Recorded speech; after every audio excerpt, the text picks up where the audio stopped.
This is the alphabet soup book tag. E is for ending. Thanks to Dane Reeds for tagging me on this. There are a bunch of questions, so let's just jump into it. 1 minute. Okay.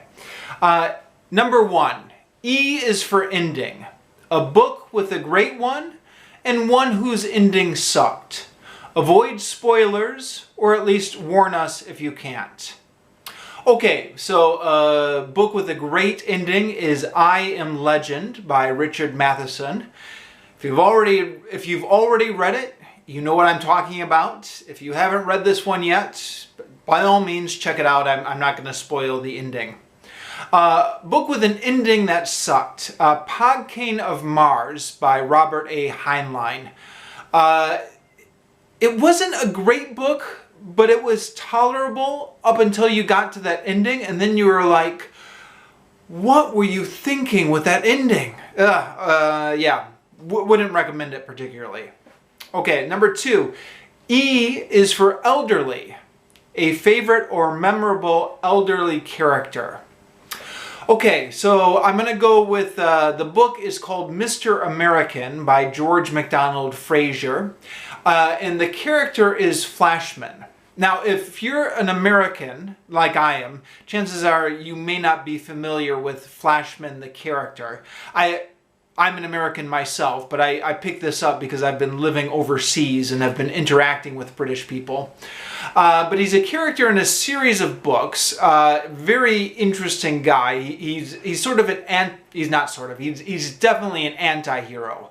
So he's a scoundrel who always sometimes through luck or chance ends up appearing like a hero. And so there's a whole series of Flashman books, but the book Mr. American takes place when I believe he's in his 80s at this point in the series. So he's still a scoundrel, but he's now in his 80s. And he's got quite an interesting part in that book, Mr. American. Okay, next, number 3. E is for EU. Your favorite contemporary writer, post-World War II to now, from the European Union, and or one you'd like to try. Yeah, so this one was a little bit of a stretch for me. I was going through my book list, and I've read tons of European authors from the 19th century.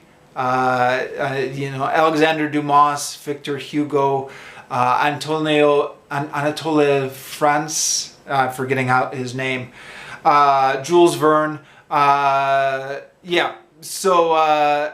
But I've not read many European writers post-World War II, and I'm assuming British doesn't count, although Britain was part of the EU up until very recently, huh? So assuming Britain doesn't count, I've got 2 here that I've read in the past 20 years or so, and both of them started their career before World War II, but they ended up writing after World War II, so I'm going to count them. Andre Malraux, I'm probably pronouncing his name wrong, Malraux. He's a French guy. He's very interesting. He's most famous, I think, for The Fate of Man. I also read a book by him called The Way of the Kings. And then Alfred Döblin, who was most famous for his Berlin trilogy, or depending on how it's translated, it could be 4 books about the end of World War I in Germany. Okay, number 4. E is for E. A writer you'd recommend whose first or last name begins with E. Yeah, I'm going to go ahead and recommend Bart Ehrman. Bart Ehrman he's very famous, so you don't need me to recommend him to you. You've probably already heard of him already. If you haven't heard of him, he's a New Testament scholar. He writes some very interesting books. The one anything he writes is interesting. My favorite book by him, though, is Jesus Interrupted. And I think that also works as a nice introduction to New Testament scholarship. Okay, number 5. E is for exploration. A new writer, theme, or genre you'd like to try. Yeah, so a writer who's been getting a lot of praise from a lot of people I respect, or a lot of people whose tastes are quite similar to mine, is Hilary Mantel and her Thomas Cromwell trilogy. I'm just waiting for a chance to try those books. As soon as I get a chance to lay my hands on those books, I'd really like to try them. Okay, number 6. E is for Et tu, Brute, a book in which betrayal plays a central role. So I'm going to go with Funeral Games by Mary Renault. It's the 3rd book in a series of historical fiction on Alexander the Great. But Funeral Games takes place after the death of Alexander the Great. So it's the struggle for power, the struggle to take control of the empire after Alexander the Great dies. And it's just one betrayal after another. I mean, the whole book is just characters plotting against each other and betraying each other. And it's all the more interesting because it's a true story. I mean, it's historical fiction, but it's all based on real history. So I just found it fascinating. Okay, E is for Exception. A book that you loved or really like, in spite of it containing what you almost always consider a fatal flaw. So I'm going to go here with Tom Sawyer Abroad by Mark Twain. The fatal flaw here is it's wildly inconsistent with the previous 2 books in the Tom Sawyer series. So there's The Adventures of Tom Sawyer, The Adventures of Huckleberry Finn, and these 2 books are quite tonally consistent and quite internally consistent in terms of the continuity. And then you get to Tom Sawyer Abroad, and then the tone just changes tremendously. The characters are inconsistent from the previous incarnations. It's just a mess, really. And yet, if you let yourself go along with the silliness of it, it can be kind of fun. So I'm going to count that as an exception. Okay, number 8. E is for E. A book title with lots of E's. So I'm going to go with East of Eden by John Steinbeck, which I suspect is a popular choice by people doing this tag. It seems like the obvious answer to me. But for what it's worth, I actually did read this book. I reviewed it on the weblog and enjoyed it. I'd recommend it.